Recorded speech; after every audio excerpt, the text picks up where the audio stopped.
Hello everyone, welcome to this session. आप सभी का बहुत बहुत स्वागत है भाई आज के हमारे इस सेशन में। Target RBI grade B 2023 9 of जुलाई को आपका फेज 1 एग्जाम होने जा रहा है। ठीक है, तो हम आपके लिए कुछ क्वांट और रीजनिंग और डिस्क्रिप्टिव इंग्लिश के सेशंस लेकर के आए हैं जो आपको फ्री ऑफ कॉस्ट प्रोवाइड किए जा रहे हैं। तो ये सारे सेशन आपको सुबह 8 AM पर मिलते हैं, मंडे टू सैटरडे।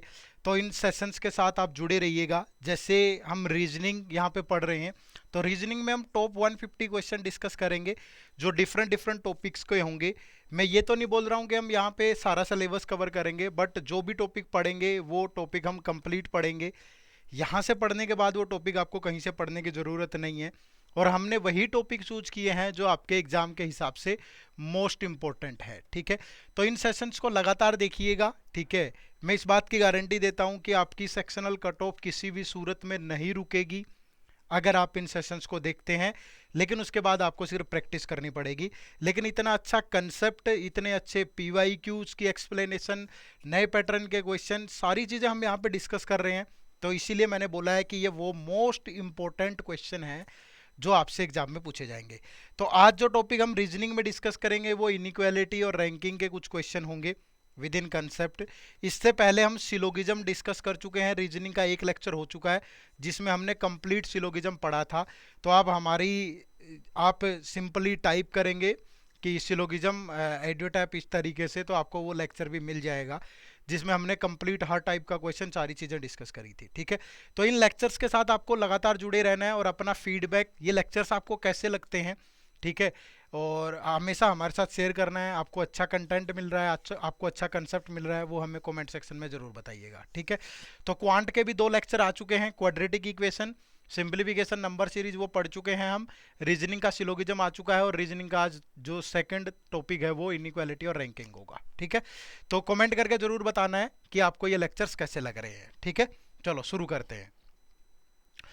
तो इनइक्वालिटी का क्वेश्चन जब भी आपसे पूछा जाएगा तो उसमें किस टाइप से आपका क्वेश्चन का स्ट्रक्चर रहेगा, क्या क्या चीज़ें होती हैं, वो आपके लिए जानना जरूरी है। ठीक है, तो सबसे पहले जो प्रेजेंटेशन ऑफ क्वेश्चन है वो कैसी होती है। ठीक है, तो प्रेजेंटेशन ऑफ क्वेश्चन आपको इस तरीके से मिलेगा।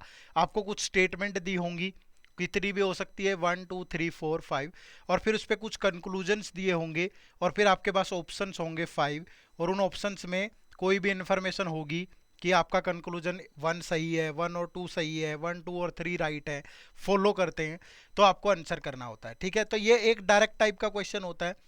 दूसरा, यहाँ से एग्जाम में आजकल रिवर्स इनइक्वालिटी भी पूछी जा रही है। ठीक है, रिवर्स इनइक्वालिटी में क्या होगा कि आपको कंक्लूजन दिया होगा, ठीक है, एक या दो तीन कंक्लूजन दिए होंगे, और ऑप्शंस के अंदर सेट ऑफ स्टेटमेंट होंगी। ठीक है, 5 ऑप्शन है तो 5 सेट ऑफ स्टेटमेंट है, और आपको बताना है कि ये कंक्लूजन इनमें से किस सेट ऑफ स्टेटमेंट को से फॉलो होते हैं। ठीक है, और तीसरा जो टाइप है वो कोडेड इनइक्वालिटी है।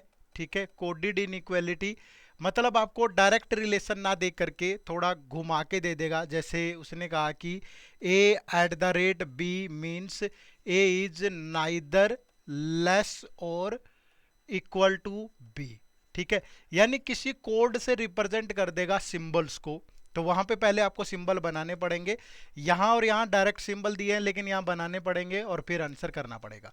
तो तीनों टाइप से आरबीआई ग्रेड बी में क्वेश्चन पूछे जा रहे हैं। ठीक है, तीनों टाइप के क्वेश्चन आरबीआई ग्रेड बी के एग्जाम में पूछे जा रहे हैं। और कितने क्वेश्चन पूछे जा रहे हैं, तो मिनिमम 3 to 5 क्वेश्चन यहां से पूछे जाते हैं। और अगर आप बोलो कि सर इन क्वेश्चंस को सोल्व करने में कितना टाइम लगना चाहिए, तो मैक्सिमम मैक्सिमम मैं बोल रहा हूं 2 से 3 मिनट आपको लगनी चाहिए इन क्वेश्चंस को सोल्व करने में। ठीक है, आपसे एग्जाम में कितने क्वेश्चन पूछ रहा है, 3 to 5, कितना टाइम लगना चाहिए, मैक्सिमम 2 to 3 मिनट। तो आज के इस सेशन में हम तीनों टाइप के क्वेश्चन डिस्कस करेंगे, और मैं ऐसी ट्रिक आपको बताऊंगा, ऐसे टिप्स आपको दूंगा कि आप 3 छोड़िए 2 मिनट में ही इन 5 क्वेश्चंस को सोल्व कर सकते हैं, वो भी स्क्रीन पे देख के। लेकिन उसके लिए आपको हमारा ये जो लेक्चर है ये कंप्लीट देखना पड़ेगा। एंड तक इस सेशन के जुड़े रहिए, प्रैक्टिस भी होगी, हर टाइप का क्वेश्चन भी होगा, टिप्स एंड ट्रिक्स भी होंगे। ठीक है भाई, चलिए तो शुरू करते हैं। अब 3 स्टेप है आपको जब भी इनइक्वालिटी का क्वेश्चन सोल्व करना है। उनमें सबसे पहला स्टेप है way is clear, select the sign, और थर्ड है कि both the conclusion are wrong, then check the possibility. लेकिन इन तीनों पे चलने से पहले हम थोड़ी सी चीजें यहाँ पे डिस्कस कर लेते हैं सिंबल्स के बारे में, ठीक है। इनइक्वालिटी का क्या मतलब है कि नॉट इक्वल, ठीक है, कि इक्वल नहीं है, नॉट इक्वल, ठीक है। लेकिन हमेशा हमें इनइक्वालिटी के अंदर क्या देखना होता है, रिलेशन चेक करना होता है। क्या चेक करना होता है, रिलेशंस। और रिलेशंस को चेक करने के लिए हमें किसकी जरूरत पड़ेगी, सिंबल्स की नॉलेज होनी चाहिए हमारे पास, ठीक है। किसकी नॉलेज होनी चाहिए, सिंबल्स की। अगर हमें सिंबल्स के बारे में पता होगा तो हम क्वेश्चंस को आराम से बना पाएंगे, ठीक है। तो कुछ हमारे पास डेफिनेट सिंबल होते हैं, डेफिनेट सिंबल होते हैं, और कुछ हमारे पास इनडेफिनेट सिंबल होते हैं, ठीक है। दोनों के बारे में मैं आपको बता देता हूं। जैसे सपोज यहां पे लिखा हुआ है कि a लेस देन b। अब ये हमेशा ध्यान रखना कि जिस तरफ ये ओपन होता है वो ग्रेटर होता है। यानी अगर इस तरीके से आपको कोई रिलेशन दिया हुआ है तो दैट मीन्स है a is less than b। या आप ये भी कह सकते हो कि b is greater then a, ठीक है। इसका मतलब ये है, ठीक है। अगर यहां पे ये दिया होता तो इसका मतलब क्या होता कि a is greater than b, और या आप ये बोलो कि b is less then a। तो जिस तरफ ये ओपन साइन होता है वो हमेशा ग्रेटर होता है, जिस तरफ बंद वाला साइन होता है वो हमेशा लेस होता है, ठीक है। ये तीन आपके डेफिनेट सिंबल है। थर्ड क्या है, इक्वल। इसका मतलब क्या होगा, a is equal to b, ठीक है। क्या होगा, a is equal to b। तो ये जो तीन सिंबल होते हैं आपके, ये तीन क्या होते हैं, डेफिनेट सिंबल होते हैं, ठीक है। और तीन इनडेफिनेट सिंबल भी होते हैं। जैसे मैंने कहा कि a is less than equal to b। आप यहां से क्या बोल सकते हो कि a इज आइदर लेस और इक्वल टू b, ठीक है। इसका मतलब ये कि ये लेस भी है और इक्वल भी है, आइदर लेस है और इक्वल है, ठीक है। या आप ये बोल सकते हो कि b इज आइदर ग्रेटर और इक्वल टू a, कि जब b है या तो वो ग्रेटर है या इक्वल टू a है, ठीक है। b या तो ग्रेटर है या इक्वल टू a है। अगर यही दिया होता a is greater than equal to b, तो that means a is either greater और इक्वल टू b, ठीक है। बहुत आराम से, बहुत बेसिक छोटी छोटी चीजें बता रहा हूं, ठीक है। या a is equal to, sorry, या आप ये बोल सकते हो कि b इज आइदर लेस और इक्वल टू a, ठीक है। या आपको इस तरीके से दिया जा सकता है, ये भी एक इनडेफिनेट सिंबल है। इसका मतलब क्या होगा, इसका मतलब होगा a इज आइदर लेस और ग्रेटर टू b। बस इक्वल नहीं है, a is not equal to b, या a लेस है या a ग्रेटर है, समझ रहे हो। तो ये तीन इनडेफिनेट सिंबल होते हैं, ये तीन डेफिनेट सिंबल होते हैं। इन सिंबल्स के बारे में बेसिकली आपको पता होना जरूरी था, ठीक है भाई। अगर ये पता है आपको, ये क्वेश्चन का स्ट्रक्चर है, इस तरीके से क्वेश्चन आपसे पूछा जाएगा। अब जब आप क्वेश्चन को सोल्व करेंगे तो आपको तीन स्टेप फॉलो करने हैं, ठीक है। बारी बारी से आप पेशेंस रखिए। अगर आपने 10 मिनट अगले मुझको सुन लिया, आपको क्या होता है एग्जाम में, आपको 5 क्वेश्चन मिलते हैं तो 3 क्वेश्चन तो आप सही बना लेते हैं, 2 क्वेश्चन में गड़बड़ कर देते हैं जल्दबाजी में। मैं आज आपको ऐसी टेक्निक बताऊंगा कि 5 के 5 क्वेश्चन आपके करेक्ट होंगे और टाइम भी कम लगेगा। लेकिन उसके लिए आपको सिर्फ 10 मिनट सुनो, उसके बाद बहुत सारे क्वेश्चन प्रैक्टिस करेंगे, आपको समझ में आ जाएंगे चीजें, ठीक है। तो 3 steps to solve inequality question. वो कौन से 3 स्टेप है? पहला स्टेप है वे इज क्लियर। ये वे इज क्लियर क्या है, मैं 1 बाय 1 बताऊंगा आपको, समझिएगा। अगर मैंने आपको बोला है कि आप स्क्रीन पे देख के ही आंसर कर दोगे तो वो कैसे करोगे, वो आप सीखने के बाद करोगे। तो पहले सीखो फिर उसके बाद, ठीक है।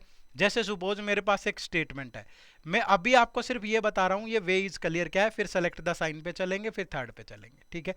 अगर मेरे पास एक स्टेटमेंट है A is less than B is equal to C less than D less than equal to E, ठीक है, greater than F greater than equal to G और is equal to H suppose, ठीक है।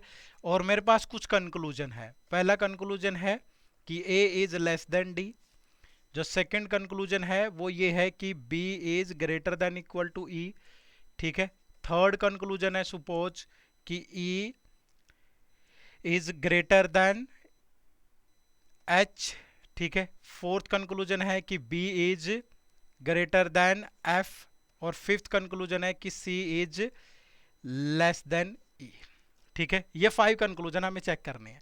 सबसे पहली चीज जो हम चेक कर रहे हैं यहाँ पे वो ये कि क्या वे इज क्लियर है। ये वे इज क्लियर क्या है? वे इज क्लियर क्या है ये समझो बच्चे। वे इज क्लियर का मतलब है कि क्या रास्ता साफ है। सबसे पहले आप किसी भी क्वेश्चन में यही चेक करोगे। जैसे ये दो एलिमेंट है मेरे पास A और D, इनमें हमें ये चेक करना है कि क्या वे इज क्लियर है, ठीक है। तो आप स्टेटमेंट में ढूंढो ये A है और ये D है, तो क्या D से A का रास्ता साफ है। सबसे पहले तो ये देखना है कि जाना किस पॉइंट से किस पॉइंट पे है। हमारा स्टार्टिंग पॉइंट D होगा, जिस तरफ ओपन साइन हो वहां से स्टार्ट करना है, मतलब आपको यहां से यहां आगे बढ़ना है, D से A जाना है। तो जितने रास्ते जितना ओपन साइन आता जाएगा ऐसे आगे बढ़ते जाएंगे, अदरवाइज जहां पे ये ऐसे क्लोज आ गया ना वहां रास्ता क्लोज हो जाएगा, ठीक है। जैसे आप यहां पे देखो D से C ओपन साइन है, बिल्कुल आगे बढ़ सकते हैं, रास्ता क्लियर है। C से B भी रास्ता क्लियर है, इक्वल में हमेशा रास्ता क्लियर होगा। B से A में रास्ता क्लियर है, बिल्कुल क्लियर है। तो यहां पे वे क्लियर है। मैंने आंसर नहीं बताया कि कंक्लूजन फॉलो कर रहा है कि नहीं कर रहा है, लेकिन पहला पॉइंट क्लियर है कि वे इज क्लियर है, ठीक है। आंसर अभी हम नहीं ढूंढेंगे, आंसर आगे देखेंगे, ठीक है। अब देखो नेक्स्ट में कैसे चेक करेंगे। अब देखो जिस तरफ ओपन है वहां से जाना है बच्चे आगे, कि B से E जाना है हमें। B से E रास्ता चेक करो, ये B है ये E है, तो मैं B से C तो चला गया, इक्वल है, लेकिन C से आगे नहीं बढ़ पाया क्योंकि ये देखो ये यहाँ पे रास्ता क्लोज हो गया, ठीक है। तो यहाँ पे रास्ता क्लियर नहीं है, तो इसको आगे चेक करने की जरूरत नहीं है, ये कंक्लूजन यहीं पे गलत हो जाएगा। समझ रहे हो? फर्स्ट कंक्लूजन सही है कि गलत है ये अभी हमने चेक नहीं किया, लेकिन जहां रास्ता क्लोज हो जाए वहां वो कंक्लूजन खत्म है, वो फॉलो नहीं करेगा, वहीं पे बंद कर दो उसको, ठीक है। चलो नेक्स्ट देखो, अब E से H पे रास्ता चेक करना है आपको। ये E है आपका, ये H है। देखो E से F जा सकते हैं, ओपन साइन है, बिल्कुल जा सकते हैं। F से G जा सकते हैं, जा सकते हैं। G से H जा सकते हैं, जा सकते हैं। तो रास्ता बिल्कुल क्लियर है, तो यहां भी रास्ता क्लियर है, ठीक है। अब आपको देखो बच्चे B से F चेक करना है। B से F, ये आपका B है, ये आपका F है, ठीक है भाई। तो B से C जा सकते हो, लेकिन C से आगे नहीं जा पाओगे क्योंकि यहाँ पे रास्ता बंद आ गया। अगर ऐसे आ गया ना, ऐसे आगे बढ़ना पड़ गया, तो वो रास्ता बंद है, तो ये रास्ता यहाँ पे क्लोज है, ठीक है। अब यहाँ पे चेक करो, यहाँ E से C चेक करना है आपको। E से C, ये आपका E है, तो E से D जा सकते हो आप, रास्ता ओपन है। E से D जाना है आपको, फिर D से C जाओगे, यहाँ भी रास्ता ओपन है, तो यहाँ रास्ता ओपन है। तो आई थिंक ये सबको क्लियर है कि वे इज क्लियर आपको कैसे चेक करना है, ठीक है।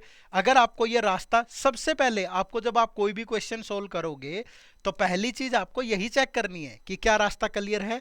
तो जहां पे वे क्लियर नहीं है वो तो गलत हो जाएंगे, वो फॉलो नहीं करेंगे, ठीक है। उनको तो आगे दूसरे स्टेप पे जाने की जरूरत ही नहीं है। तो आई थिंक ये सबको क्लियर है, वे इज क्लियर। अब सेकेंड, सेलेक्ट द साइन। अब साइन सेलेक्ट करने हैं कि साइन कैसे सेलेक्ट होंगे, ठीक है भाई। चलो, हाउ टू सेलेक्ट साइंस, ठीक है। और उसके बाद if both the conclusion are wrong then check the possibility। अगर सपोज एक स्टेटमेंट में दो कंक्लूजन दे रखे हैं और दोनों गलत हैं, तो उस केस में पॉसिबिलिटी चेक करनी है, अदरवाइज जरूरत नहीं है, ठीक है। वो भी मैं बताऊंगा। चलो पहले how to select sign, sign कैसे सेलेक्ट होंगे। जैसे मैंने कहा कि A is less than B, less than equal to C is equal to D, ठीक है। और D is less than E is equal to F, ठीक है। Less than equal to G, less than H, और is equal to I, ठीक है। और अगर हमें A और D में रिलेशन बनाना है सपोज, ठीक है, या हमें C और F में रिलेशन बनाना है, सपोज हमें F और H में रिलेशन बनाना है, ठीक है, और सपोज हमें G और I में रिलेशन बनाना है, ठीक है। तो सेलेक्ट कैसे साइन होंगे, ठीक है भाई। देखो अगर मुझे A और D में रिलेशन बनाना है तो मुझे यहां तक की इंफॉर्मेशन ही चाहिए सिर्फ, बाकी तो आगे है ही नहीं। तो अगर मेरे पास ये तीनों साइन है, A लेस देन B है, B less than equal to C है, C is equal to D है, तो A और D में क्या रिलेशन बनेगा। तो आपको हमेशा रैंक के हिसाब से चलना है। देखो जब भी आपको, ठीक है, ये वो साइन है जिनकी रैंक 1 है, ये वो साइन है जिनकी रैंक 2 है, और ये वो साइन है जिसकी रैंक 3 है, ठीक है।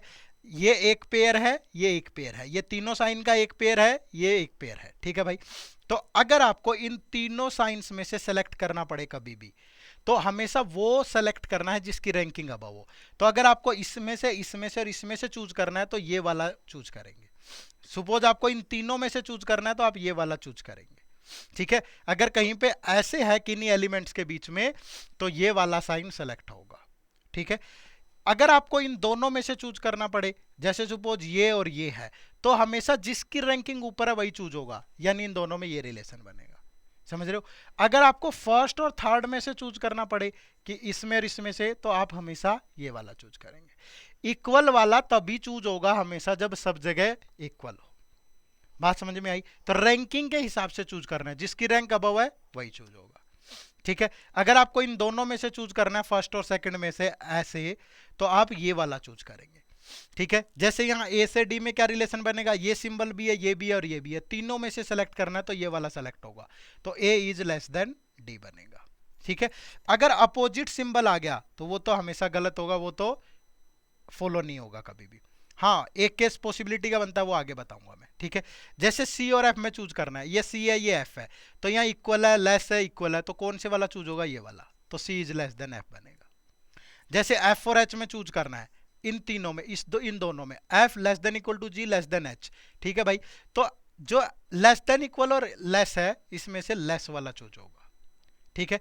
जैसे जी और आई में चूज करना है, ये और ये है, तो ये वाला चूज होगा। तो जिसकी रैंकिंग अबव हो वही वाला चूज करना है, कभी भी गड़बड़ नहीं होगी आपसे। क्लियर है? बात समझ में आई? जिसको इतना समझ में आ गया, सोच लो उसका काम हो गया। अब उसे कोई भी दिक्कत नहीं आएगी क्वेश्चन को सोल्व करने में। अगले आधे घंटे 45 मिनट आपको मेरे साथ जुड़े रहना है। अब हम क्वेश्चन प्रैक्टिस करेंगे, वो क्वेश्चन प्रैक्टिस करने हैं आपको, ठीक है। चलिए, अब बात आएगी पॉसिबिलिटी की, ठीक है। किसकी आएगी? पॉसिबिलिटी की। मैंने कहा कि आपने चेक कर लिया जब दो क्वेश्चन दो रॉन्ग हो, जैसे एक केस है कि a is less than equal to b है, ये स्टेटमेंट है, सपोज एक सिंगल स्टेटमेंट है, ठीक है। a is less than equal to b है, कंक्लूजन दे रखा है first a is less than b और सेकंड दे रखा है a is equal to b, ठीक है। तो आप कैसे चेक करोगे? आप ऐसे ही चेक करोगे, पहले वे इज क्लियर है, b से a जाओगे तो b से a गए, रास्ता क्लियर है। लेकिन इन दोनों के बीच में सेलेक्ट साइन क्या है ये, लेकिन यहां तो लेस देन देर का इक्वल, तो दोनों इंडिविजुअली रॉन्ग हो गए, ठीक है। अगर दोनों रॉन्ग हो गए और ये एलिमेंट सेम है, एलिमेंट क्या है? सेम है, एलिमेंट सेम है। क्लियर है भाई? तो इसका मतलब क्या है? इसका मतलब यही तो है कि ए इज आइदर दिस और दिस। तो यहां से जो आंसर होगा वो होगा आइदर 1 और 2 फॉलो, ठीक है। ये पॉसिबिलिटी है, बस ये चेक करना हमेशा।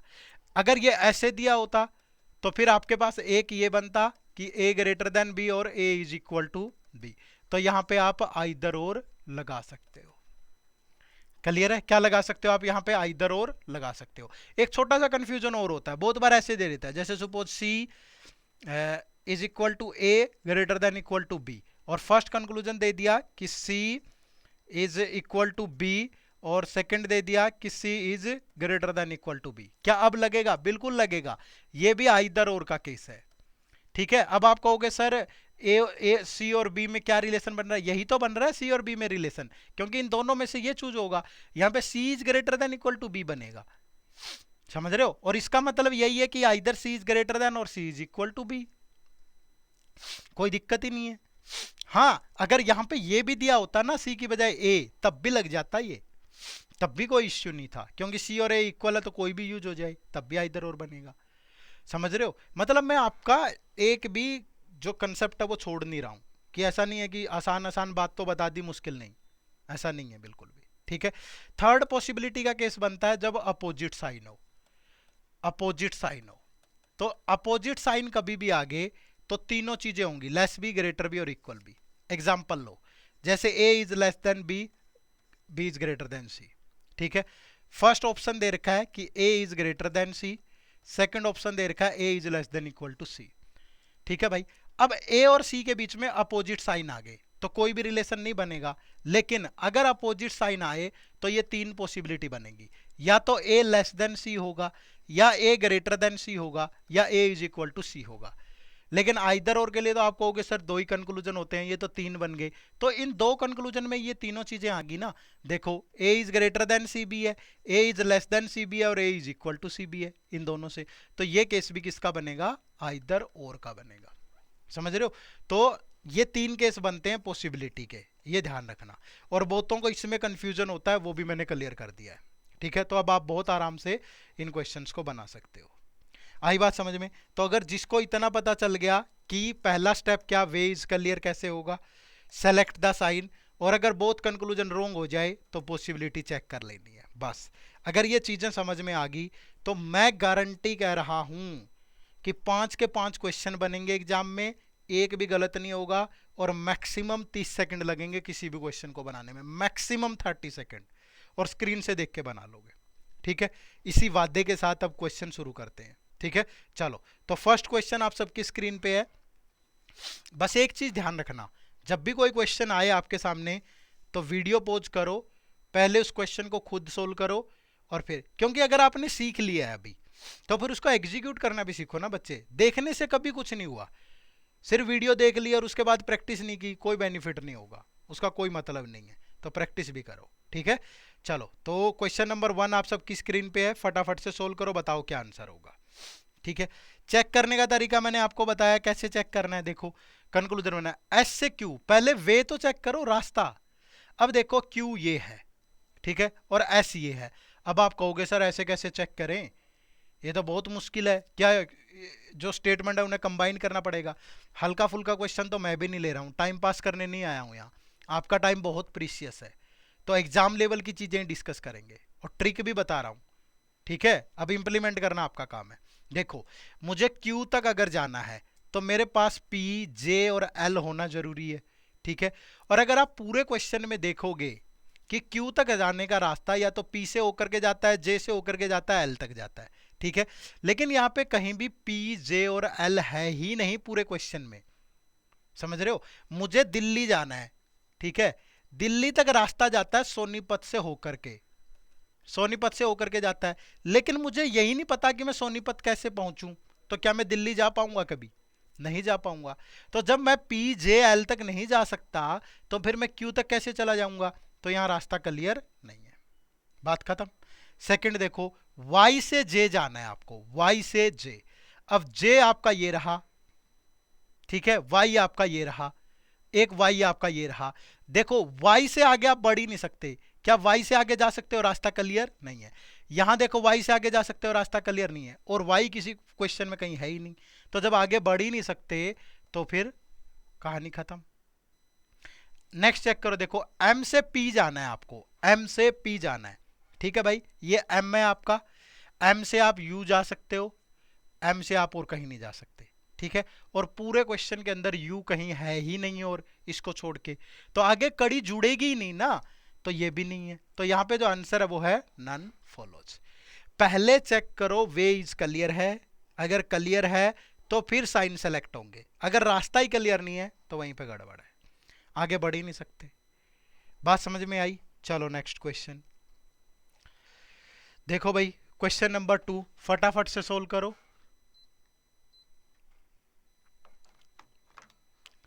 बनाओ फटाफट। देखो क्या है, एम से ई चेक करना है पहले, एम ये रहा, ई ये रहा, ई तक रास्ता जाता है आई, टी और डब्ल्यू से होके, मुझे टी यहां दिख गया। देखो मैं एम से क्यू जा सकता हूं, क्यू से टी, मैं लिख भी देता हूं यहाँ, M is greater than equal to Q, Q is greater than T, और जो टी है वो ग्रेटर देन डब्ल्यू है, W is greater than equal to E है। ठीक है, तो मैं एम से ई तक जा सकता हूं, और जब इन तीनों में से, इनमें से साइन सेलेक्ट करना हो तो यही वाला साइन सेलेक्ट होगा, यही चीज यहां पे है, तो ये कंक्लूजन बिल्कुल फॉलो करेगा। ठीक है, अब सेकंड चेक करो, एफ से वाई जाना है आपको। ठीक है, ये आपका एफ है, एफ से ना तो आप इधर जा सकते ना ही आप इधर जा सकते, हिल ही नहीं सकते क्योंकि दोनों तरफ रास्ता क्लोज है, और पूरे क्वेश्चन में एफ और कहीं नहीं है, तो मतलब यहां तो रास्ता ही क्लोज हो गया भाई। ठीक है, चलो अब चेक करो बी से एस, बी से एस, तो बी आपका ये रहा। ठीक है भाई, तो बी से आप ए जा सकते हो, ए से आप आई जा सकते हो, और एस तक का रास्ता ई, डब्ल्यू, टी, आई इन सब से होकर के आता है।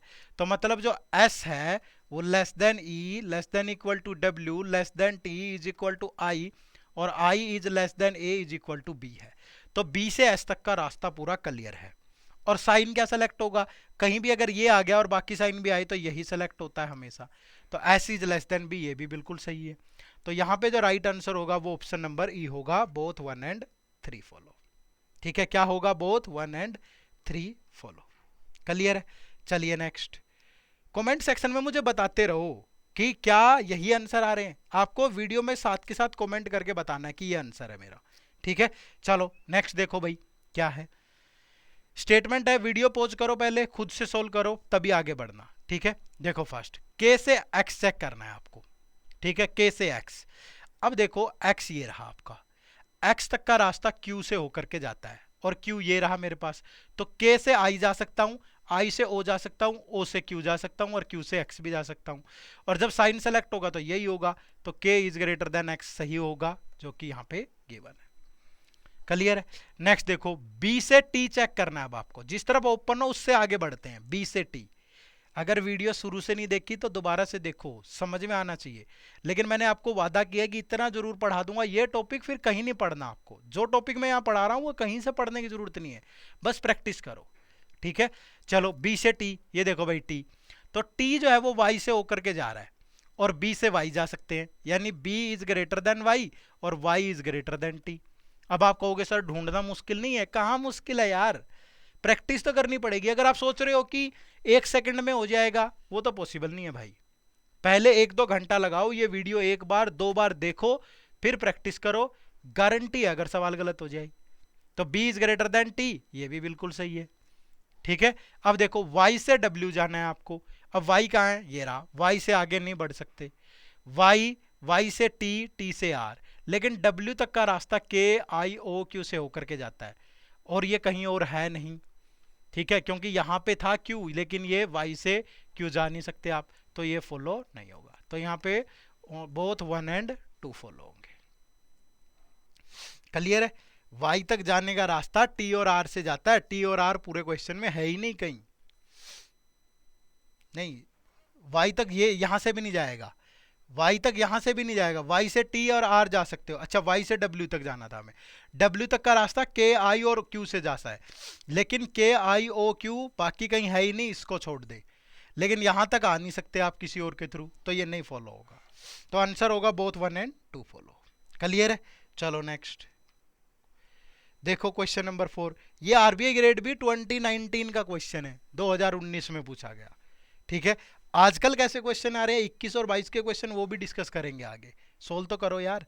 देखो पहले क्या बनेगा भाई, यहां एम से ई चेक करना है आपको, एम से ई। देखो ई तक जाने का रास्ता आई ए टी से होकर के जाता है, तो एम से आई जा सकते हो, आई से ए भी जा सकते हो, ए से टी और टी से ई, और साइन भी यही वाला होगा, तो बिल्कुल करेक्ट है। अब टी से ओ चेक करो, तो टी से ओ अगर देखो, टी से आप ई तक जा सकते हो, ई क्वेश्चन में और कहीं है ही नहीं, तो ये आपका गलत हो गया। एन से ए चेक करो, एन से ए, ये एन है, एन से आई जा सकते हो, आई से ए। भाई N is greater than I है और I is greater than A है, तो एन से ए में क्या रिलेशन बनेगा, N is greater than A, बिल्कुल सही है। ऑप्शन पे भी चले जाया करो, जैसे नन इज ट्रू गलत, ओनली 4 इज ट्रू गलत, ओनली 2 फॉलो गलत, both 1 and 3 all are true गलत। तो मतलब ये 4th तो चेक करने की भी जरूरत नहीं है हमें, ऑप्शंस की भी हेल्प ले लो, है ना। चलिए नेक्स्ट क्वेश्चन नंबर 5 बनाओ फटाफट से, देखो क्या बनेगा। देखो u से q चेक करना है आपको, u से q। अब u से k, सॉरी u से k चेक करना है। u आपका ये है, k आपका ये रहा, तो k तक जाने का रास्ता s w j t इन सब से जा सकते हो। अब मैं u से c जा सकता हूं, c से r जा सकता हूं, r से j, फिर मैं j से t जा सकता हूं और t से k, और सब में क्योंकि जो u है वो equal to c, greater than equal to r, greater than equal to j, j is equal to t और t greater than equal to k, तो u और k में क्या रिलेशन बनेगा, u is greater than equal to k। तो ये गलत हो गया भाई और ये भी गलत हो गया। बट मैंने आपको कहा था अगर 2 कंक्लूजन है और दोनों गलत हो जाएं तो आपका माथा ठनकना चाहिए कि कहीं ये केस पॉसिबिलिटी का तो नहीं है, तो ये केस पॉसिबिलिटी का ही है। अब देखो दोनों एलिमेंट सेम है और इसका मतलब क्या है कि either u is greater then की और u इज इक्वल टू की, तो यानी यहाँ पे जो आंसर बनेगा वो ऑप्शन सी बनेगा, आइदर 1 और 2 इज ट्रू। ठीक है, क्या बनेगा, आइदर 1 और 2 इज ट्रू। ठीक है जी, चलो नेक्स्ट क्वेश्चन नंबर 6 पे आ जाइए। देखो भाई टी से आपको वाई जाना है, पहले स्टेटमेंट आप वीडियो पॉज करो, पहले खुद से सोल्व करो, फिर मेरे सॉल्यूशन के साथ मैच करना। ठीक है, अपनी एग्जीक्यूशन पावर का इस्तेमाल करो, थोड़ा सा बढ़ाओ उसे। ठीक है, अगर एग्जीक्यूट नहीं करोगे पीछे रह जाओगे, प्रैक्टिस करनी है आपको साथ के साथ। देखो टी से वाई चेक करो, अब टी से ये वाई है, ठीक है, और ये टी है, तो मैं टी से एच जा सकता हूं, ठीक है, और h से मैं w जा सकता हूं, w से h नहीं जा सकता, h से y नहीं, यानी t is greater than equal to h, h is greater than equal to w, w is greater than w is less than s, ठीक है, और s is less than y। यही है भाई, समझ रहे हो। अब देखो t और y के अंदर क्या बन गया, t और y के अंदर क्या बन गया भाई, अपोजिट साइन। ठीक है, और ये भी ध्यान रखो जो m है वो t के इक्वल है, तो m और y में भी वही रिलेशन है, समझ रहे हो, जो t और y में है, तो अपोजिट साइन है। अगर अपोजिट साइन है तो m is equal to T या तो ग्रेटर देन y होगा, m is equal to T या लेस देन y होगा, m is equal to T is equal to y होगा। यही तीन पॉसिबिलिटी बनेगी। अब देखो इंडिविजुअली तो दोनों रॉन्ग हो गए, लेकिन यहां से क्या है, t is greater than equal to y, t is equal to y, और यहां क्या है, m is less than y, तो m और t तो सेम ही है, इनमें तो कोई m कह लो t कह लो कोई फर्क ही नहीं है, तो तीनों पॉसिबिलिटी बन रही है। देखो कितना अच्छा क्वेश्चन है, आप सब इस पे नन पे लगा के आते हैं, लेकिन इसका जो आंसर है वो क्या है, आइदर कंक्लूजन 1 और कंक्लूजन 2 इज ट्रू। बहुत शानदार क्वेश्चन है। ठीक है, तो जितने कंफ्यूजिंग वाले क्वेश्चन भी होते हैं जो आपको कंफ्यूज करते हैं कहीं, वो भी मैं यहाँ पे ले रहा हूँ। सोचो कितने अच्छे लेक्चर आपके लिए होने वाले हैं। जो भी पढ़ा गारंटी है एग्जाम में क्वेश्चन नहीं फंसेगा। ठीक है, चलो नेक्स्ट देखो, what will come in dash dash dash respectively to make the expression s greater than h and o less than g are definitely true. कि यहां पे क्या सिंबल आएंगे इन तीनों जगह पे कि ये और ये डेफिनेटली ट्रू होने चाहिए। ठीक है, क्या होने चाहिए, डेफिनेटली ट्रू। चेक करो भाई, अगर पहला ही चेक करूं, मुझे s से h जाना है, ऑप्शंस के थ्रू ही पुट करना पड़ेगा यहाँ। अब देखो अगर मुझे h तक जाना है तो मुझे x और t के थ्रू ही जाना है, तो मुझे s से f और f से x जाना है और x से t और t से h जाना है, तो s dash f greater than x और x dash t greater than h, और मेरा यही सिंबल होना चाहिए ट्रू वाला, ये सिंबल s और h में रिलेशन बना रहा है। ठीक है, तो पहला तो क्या हो सकता है, देखो अगर ये दोनों सिंबल आ जाए यहाँ, क्योंकि यही दोनों सिंबल है ना डैश डैश, थर्ड वाला तो यहां आएगा, तो ये ग्रेटर और ये इक्वल, तो ये बिल्कुल सही हो गया, s is greater than h। लेकिन अगर ये दोनों सिंबल आएंगे तो नहीं, क्योंकि ये इक्वल और ये लेस, तो गड़बड़ होगी, फिर तो अपोजिट साइन हो जाएंगे। और अगर ये लूं ये भी अपोजिट साइन हो जाएंगे, अगर ऐसे लोगे तो s से आगे नहीं जा पाओगे, अगर आप ये लोगे तो ये भी सही है भाई, ये ग्रेटर और ये इक्वल। ठीक है, अगर आप ये लोगे ये भी सही है, ये ग्रेटर और ये ग्रेटर देन इक्वल, तो दो ऑप्शन एलिमिनेट हो गए इसके बेस पे। ठीक है, अब सेकंड से चेक करो, O is less than G, तो G से O जाना है आपको, G से O जाना है आपको, तो O तक रास्ता V और Y के थ्रू जाता है, V और Y के थ्रू। ठीक है, ये G से Y, तो जो G है वो greater than equal to Y है, और Y जो है वो greater than equal to V और डैश O। अब ये G से O जाना है आपको और G से O ग्रेटर होना चाहिए, तो यहां पे साइन अगर ग्रेटर का होगा तभी आप जा पाएंगे, क्योंकि अगर ग्रेटर देन इक्वल आया तब भी नहीं जा पाएंगे, तब भी रिलेशन ये बनेगा, बट वो तो डेफिनेटली ट्रू कह रहा है, इक्वल से भी नहीं हो सकता। तो जो लास्ट वाला सिंबल जिसके अंदर ये है, ठीक है, जिसके अंदर ये है वही ट्रू होगा, ये वाला जिसके अंदर ग्रेटर है, तो यहां लास्ट वाला सिंबल ग्रेटर देन इक्वल है, नहीं होगा, यहां पे ग्रेटर है ये होगा, और यहां पे ग्रेटर देन इक्वल है ये भी नहीं होगा। तो ऑप्शन जो डी है वही फिट बैठ रहा है आपके क्वेश्चन के लिए। ऐसे क्वेश्चन आपसे एग्जाम में पूछे जाते हैं, 21 22 में ऐसे ही क्वेश्चन पूछ रहा है आपसे। क्लियर है, चलो नेक्स्ट देखो, ये कोडेड इनइक्वालिटी है, तो कोडेड भी सोल्व करते हैं भाई। In the following question symbol @ percentage dollar star hash are used with the following meaning as illustrated below. पहले मीनिंग देखो क्या है। A @b means A is not less than B. Not less, अगर less नहीं है तो less नहीं है का मतलब है कि ए या तो ग्रेटर है या इक्वल है। लेस नहीं है बस, तो A is greater than equal बनेगा। $B means A is not more then, अगर मोर नहीं है तो लेस होगा फिर या इक्वल होगा, तो नॉट मोर देन तो लेस देन और equal. A#B means A is neither less nor more, तो A is equal to B. A*B means A is neither more nor equal, तो ना मोर है ना इक्वल है तो लेस होगा, तो यहां पे जहां भी स्टार आया आपको लेस का सिंबल लेना है। A%B means A is neither less nor equal, तो A is greater then B. अब आप एक मैजिकल बॉक्स बना लो इस तरीके से, और आपके दिमाग में ये सेट होना चाहिए। मेरे दिमाग में तो सेट है भाई कि यहाँ पे मैं ग्रेटर लेता हूँ, यहाँ ग्रेटर देन इक्वल, यहाँ लेस और यहाँ लेस देन इक्वल। अब देखो जब बी ग्रेटर आया तो ग्रेटर के लिए क्या साइन यूज होगा, परसेंटेज, ठीक है। जब बी लेस आया तो लेस के लिए क्या साइन है, स्टार। स्टार जहां भी होगा वहां लेस। जहां भी ग्रेटर देन इक्वल है वहां क्या था, @। जहां भी लेस देन इक्वल है वहां क्या है, डॉलर। और बीच में इक्वल, इक्वल किसके लिए यूज हो रहा है, हैश के लिए, ठीक है। तो ये रिप्रेजेंटेशन बन गई हमारी। अब ये चीज यहां पुट करोगे और फिर क्वेश्चन का आंसर दोगे। F स्टार, स्टार का मतलब है लेस। D डॉलर, डॉलर का मतलब है लेस देन इक्वल। हैश का मतलब है इक्वल। स्टार का मतलब है लेस। @ का मतलब है ग्रेटर देन। परसेंटेज का मतलब है ग्रेटर। अब यहां पे देखो D स्टार, स्टार का मतलब है लेस। D हैश का मतलब है इक्वल। तो R से D चेक करो पहले, तो R से E, E से D, तो D जो है वो less than equal to E is equal to R है। तो अगर यहां से रिलेशन बनाओगे तो D is less than equal to R होगा। तो इसका मतलब है कि D is less than R है या D is equal to R है। और यही दोनों ऑप्शन में दे रखा है, ये इंडिविजुअली रॉन्ग है और एलिमेंट सेम है, तो ये किसका केस बनेगा, आइदर कंक्लूजन 1 और कंक्लूजन 2 फॉलो। तो जो राइट आंसर होगा वो ऑप्शन नंबर डी होगा। यहाँ पे बात समझ में आई, क्या होगा, right answer is option number D. Clear है सबको भाई।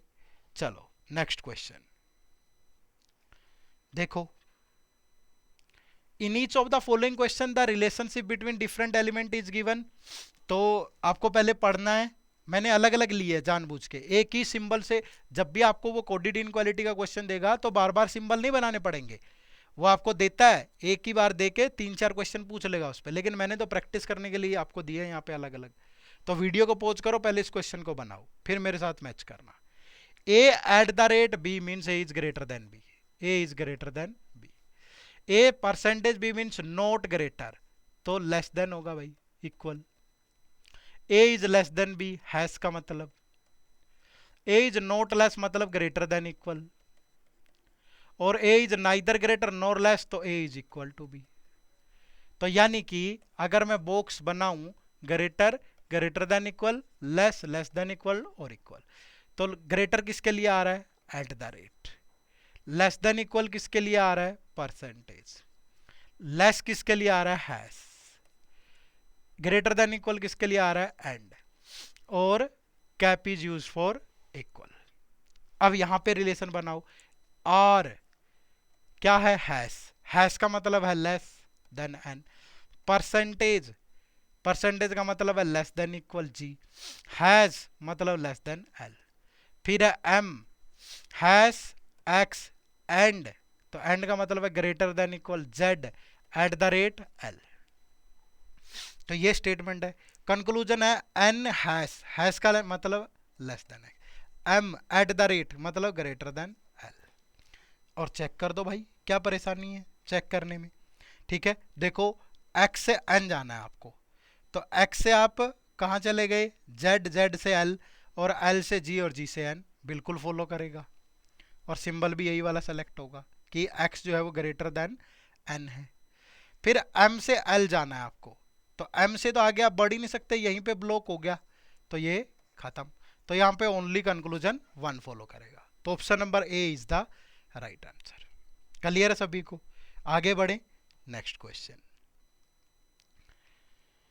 देखो वही सिंबल है सारे इस बार, ठीक है, तो बनाओ क्या है, eight the rate hash and percentage, eight the rate hash and percentage cap.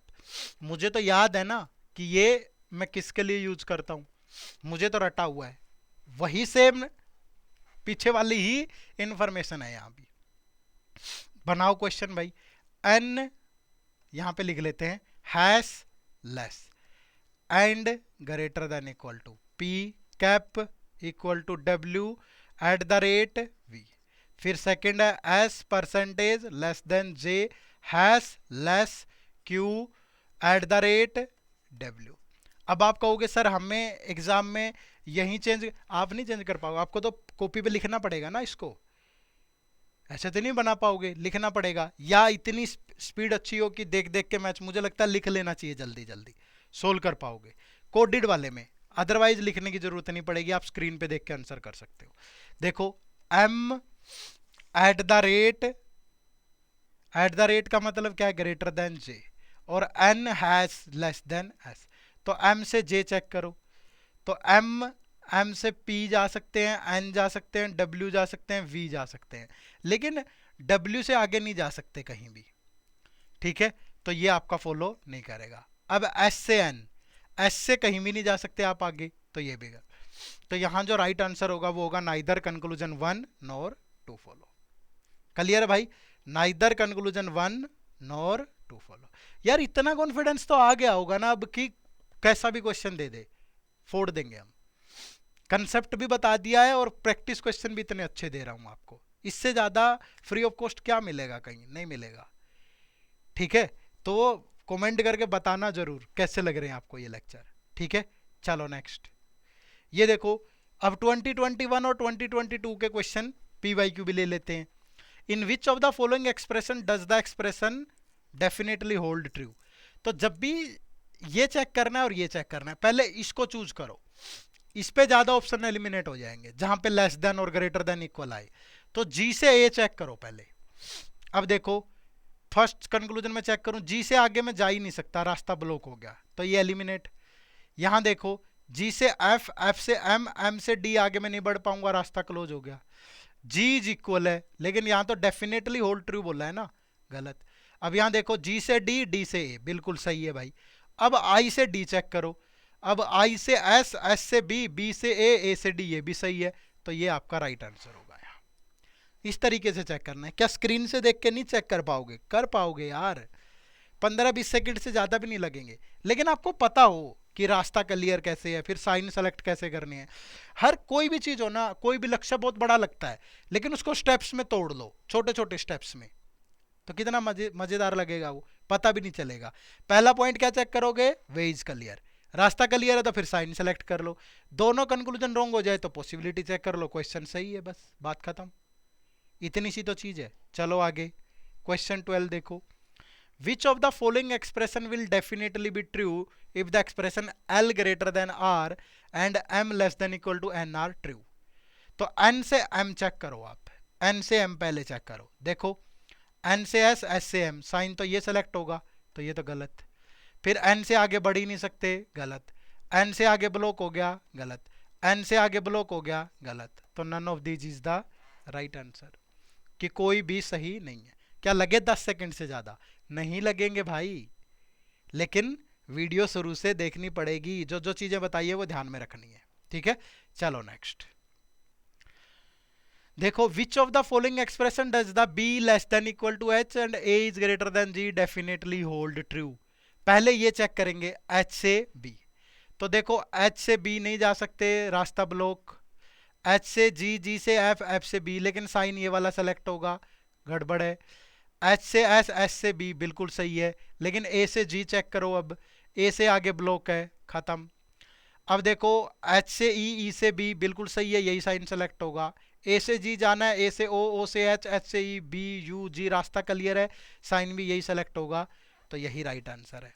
तो option number D is the right answer. Clear है, बना सकते हो, आसान है, बिल्कुल आसान है, लेकिन एक इच्छा शक्ति होनी चाहिए करने की, ठीक है।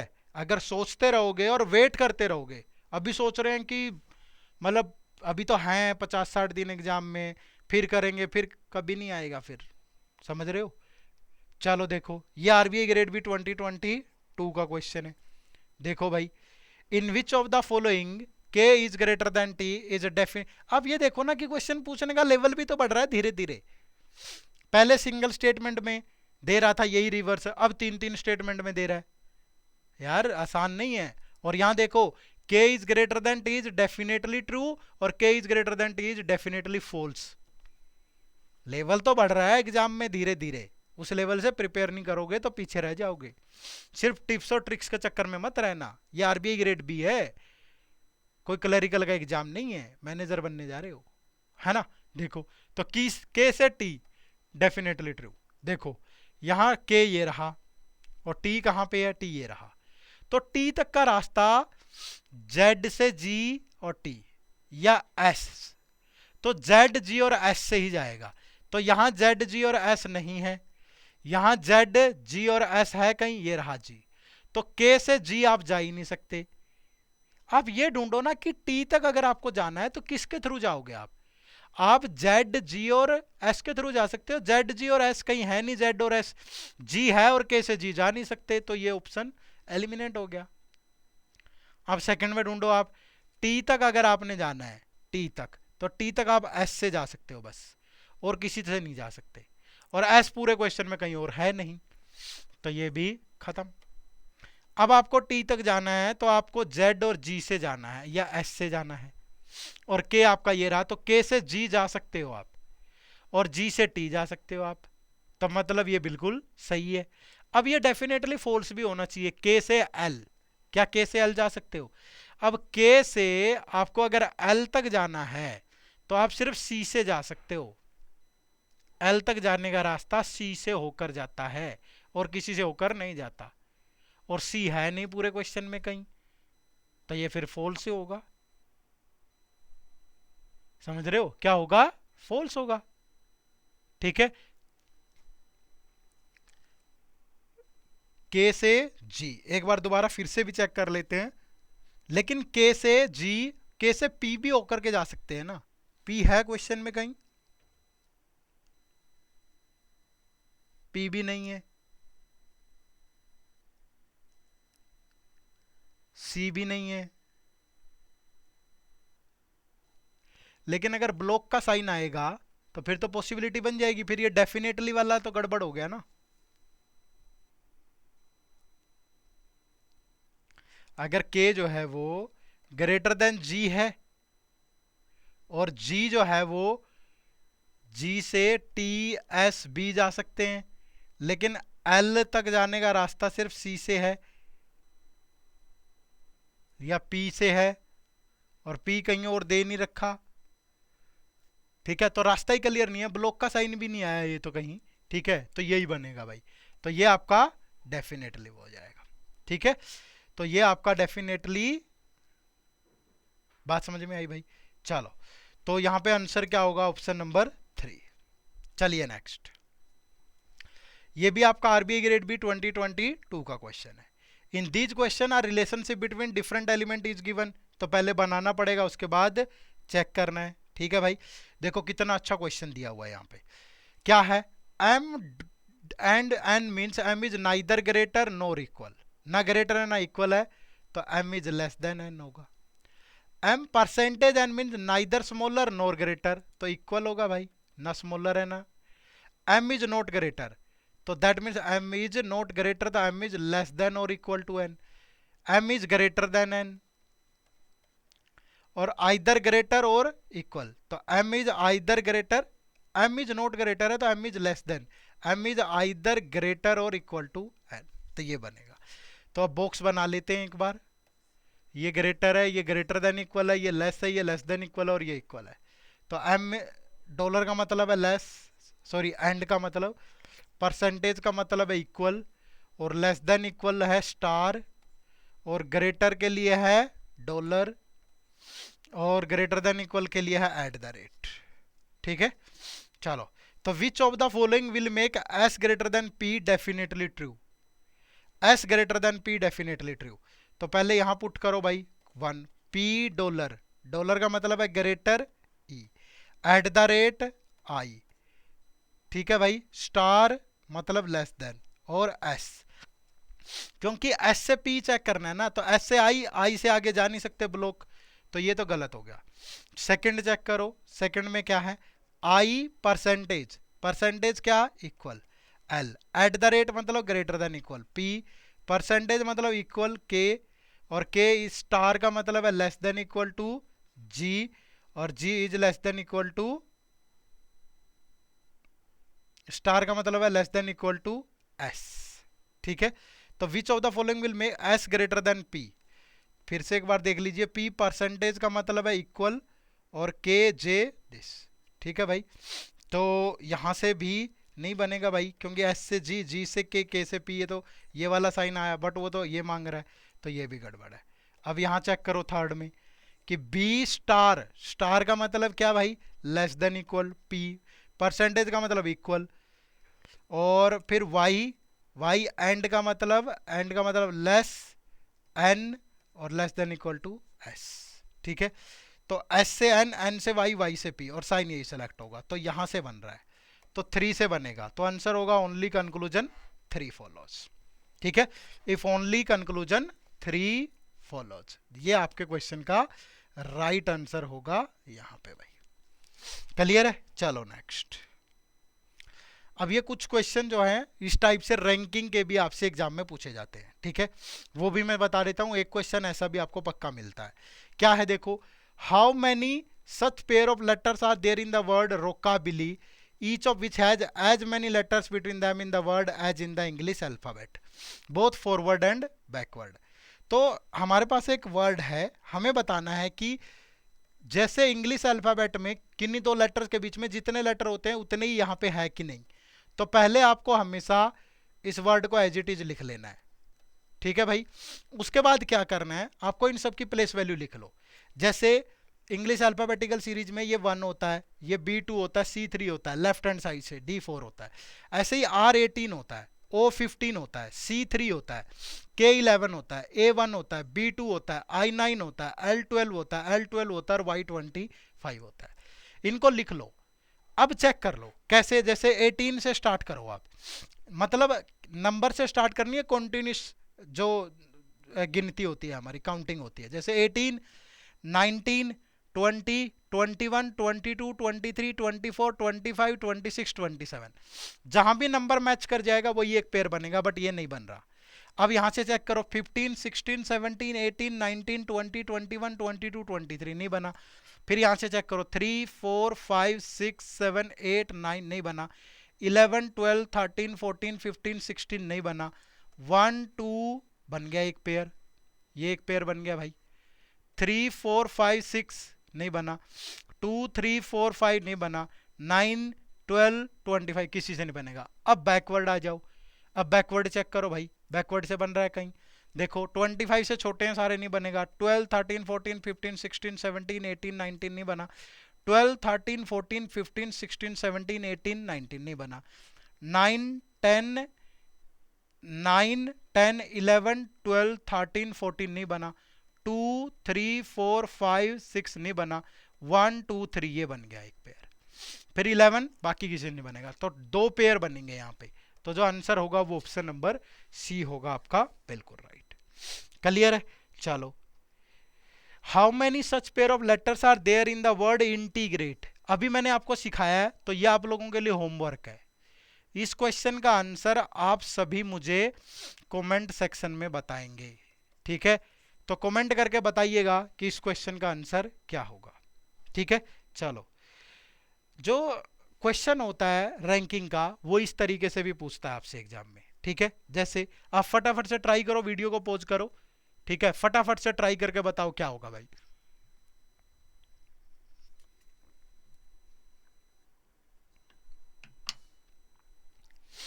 देखो, study the following information carefully and answer the below questions.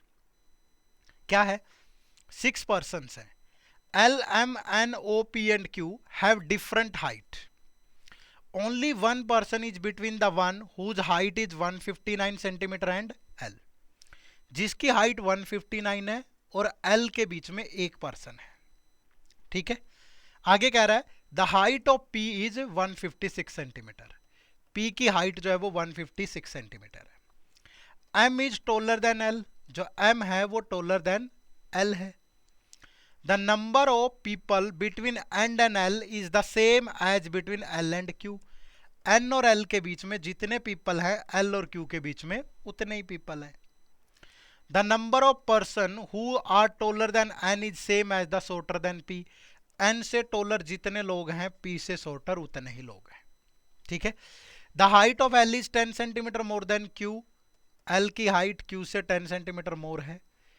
Whose height is 3 centimetre more than P। Q की हाइट P से 3 सेंटीमीटर मोर है। No one height is more than 181, सबकी हाइट 181 से लेस है। ठीक है, तो ये इंफॉर्मेशन है बनाना है। देखो टोटल 6 पर्सन है, तो मैं तो हमेशा इस तरीके से ले लेता हूं कि ऐसे 6 रो बना ली, 1 2 3 4 5 6, और ऐसे करके ये कॉलम बना लिए। जितनी पॉसिबिलिटी लेनी है ले लो। अब क्वेश्चन स्टार्ट कहां से होगा, सबसे बड़ा ये भी चिंतन होता है। ठीक है, अब देखो इतनी सी एक जो है यहां पे कि P की हाइट 156 है। ठीक है, Q की हाइट कितनी होगी, P से 3 ज्यादा है तो 159 होगी। L की हाइट कितनी होगी, 169 होगी। ठीक है, और L से ज्यादा M की है तो L से ऊपर M होगा। समझ रहे हो? तो अब एक चीज ये भी दी हुई है कि N से हाइट ज्यादा जितने लोगों की है P से कम उतने लोगों की है। P से 3 लोग तो मिनिमम ज्यादा होंगे ही। समझ रहे हो ना, कि उसने बोला है कि N से जितने लोगों की हाइट ज्यादा है P से उतने ही लोगों की कम है। तो P आपका कहां हो सकता है, तो P आपका 1 2 3 कम से कम यहां तो होगा, क्योंकि P से 3 लोग ज्यादा हैं। या P यहां भी हो सकता है, या हो सकता है कि P की सबसे कम हो। तीन ही केस बनेंगे, या तो P की सबसे कम है, या P की नीचे से सेकंड पे है, या थर्ड पे है। अगर नंबर दूं 1 2 3 4 5 6 ऊपर से, तो यही हो सकता है। अब P से कम जितने लोगों की है N से ज्यादा उतने लोग होंगे। P से कम 2 लोग हैं तो N से ज्यादा 2 लोग होंगे। P से कम 1 ही लोग है तो N से ज्यादा 1 ही होगा। P से कम किसी की नहीं तो N से ज्यादा किसी की नहीं है। क्लियर है? अब आगे देखो नेक्स्ट क्या बन सकता है कि N और L के बीच में जितने पर्सन है L और Q के बीच में उतने ही पर्सन है, और Q की हाइट P से ज्यादा है, तो L जो है वो N और Q के बीच में कहीं ना कहीं होगा। N और L के बीच में जितने पर्सन हैं L और Q के बीच में उतने ही पर्सन है। ठीक है, और P और L के बीच में, P और L के बीच में, Q के बीच में जो L की हाइट है, L और Q के बीच में उतने पर्सन है, N और L के बीच में जितने पर्सन है, तो L तो ज्यादा है, L की हाइट Q से ज्यादा है, तो L से पहले Q आएगा, L से पहले Q आएगा कहीं ना कहीं। यही तो है ना, सिंपली समझो ना आप। तो N और L के बीच में अगर यहां तो पॉसिबिलिटी खत्म है ना, कहां लोगे? अगर मैं L को यहां लूं तो L और Q, तो L यहां पे होना चाहिए क्योंकि L की हाइट Q से ज्यादा है। L यहां पे आया तो Q यहां पे, N और L और Q, ये तो इक्वेशन सेटिस्फाई नहीं हुई। अगर आप यहां लोगे L और यहां लोगे Q तब भी सेटिस्फाई नहीं हुई, ये केस तो एलिमिनेट हो गया। ठीक है, अब यहां देखो कि L और Q के बीच में Q की हाइट P से ज्यादा है, तो Q अगर यहां देखूं Q की हाइट P से ज्यादा है, अगर P से ज्यादा है तो Q यहां हो तो L यहां हो सकता है। यही एक पॉसिबिलिटी बन सकती है, लेकिन ये इस कंडीशन को सेटिस्फाई नहीं कर रहा। N और L के बीच में एक पर्सन है और L और Q के बीच में एक पर्सन है। N और L के बीच में कोई नहीं और L और Q के बीच में एक पर्सन है, तो सेटिस्फाई नहीं हो रहा। समझ रहे हो? तो ये भी आपका केस एलिमिनेट हो गया। अब यहां बचता है कि अगर मैं Q को यहां ले लूं, ठीक है, तो L यहां पे होगा क्योंकि N और L के बीच में एक पर्सन, L और Q के बीच में एक पर्सन। ऐसा भी हो सकता है कि N यहीं पे हो, L यहां पे हो, P और Q यहां पे हो, लेकिन N और L के बीच में फिर वो वाली इक्वेशन भी सेटिस्फाई नहीं हुई और L की हाइट Q से ज्यादा है, तो ये केस भी एलिमिनेट होगा। बाकी और कोई केस नहीं बचेगा। ठीक है, तो ये P है जिसकी 156 है, ये क्यू है जिसकी हाइट 159 है, ठीक है। तो एल से ज़्यादा हाइट एम की है, तो एम यहाँ पे आ जाएगा। और 159 और एल के बीच में एक पर्सन है, ये भी कंडीशन सेटिस्फाई होगी, ठीक है। तो अब एक पर्सन बच गया, कौन बच गया भाई? ओ, तो ओ आपका यहाँ पे आ जाएगा, ठीक है। और एल की हाइट कितनी है? 169। तो ये आपका राइट केस बनेगा, ठीक है। चलो क्वेश्चन देखते हैं इस पे कैसे कैसे पूछे गए हैं। How many person are taller than L? L से टोलर, तो एल से टोलर कितने पर्सन है? 2 पर्सन हैं, तो option number B is the right answer. What is the average height of L, P and Q? तो एल की हाइट कितनी है? 169, 159, 156। 169, 159, 156 डिवाइड बाय 3, तो 9 9 18, 18 plus 6 24, 2 plus 5 7 plus 5 12 plus 6 18 1 484 by 3, तो 161.33। तो option number D is the right answer. Clear है? चलिए, ये एक क्वेश्चन आप लोगों के लिए होमवर्क है, ठीक है। इस क्वेश्चन को आपको सोल्व करना है, ठीक है। और इस पे बेस्ड जो क्वेश्चन है वो यहाँ पे आपको गिवन है। तो 20 और 21 और एक बीच में क्वेश्चन हमने किया था 17 था शायद, इन तीनों क्वेश्चन के आंसर आपको कमेंट करके मुझे देने हैं, ठीक है जी। चलिए, तो थैंक यू वेरी मच, आप सबका बहुत बहुत शुक्रिया सेशन को इतना प्यार से देखने के लिए। उम्मीद करूंगा कि ये लेक्चर आपको बहुत अच्छे लग रहे होंगे। और जो वादा मैंने आपसे किया है कि टॉप 150 क्वेश्चन और मोस्ट इंपॉर्टेंट टॉपिक हम लोग ले रहे हैं, तो ये कुछ लेक्चर आपके लिए हर रोज सुबह 8 बजे आपको मिलते हैं, मंडे वेडनेसडे और सैटरडे फ्राइडे को क्वांट और रीजनिंग के, बाकी डिस्क्रिप्टिव इंग्लिश के। इनसे आपको बहुत बेनिफिट होगा, लेकिन प्रैक्टिस आपको करनी है। कंसेप्ट, पीवाईक्यू और अच्छे क्वेश्चन मैंने आपको सिखा दिया, लेकिन इनको एग्जीक्यूशन में लाने के लिए आपको प्रैक्टिस करनी पड़ेगी, ठीक है। तो कमेंट करके पक्का बताइए कि ये लेक्चर आपको कैसे लग रहे हैं, और जो होमवर्क क्वेश्चन मैंने आपको दिए हैं उनका भी आंसर जरूर करिएगा, ठीक है। चलो मिलते हैं फिर नेक्स्ट किसी सेशन में। आप सभी का बहुत बहुत शुक्रिया, थैंक यू वेरी मच। जय हिंद, जय भारत।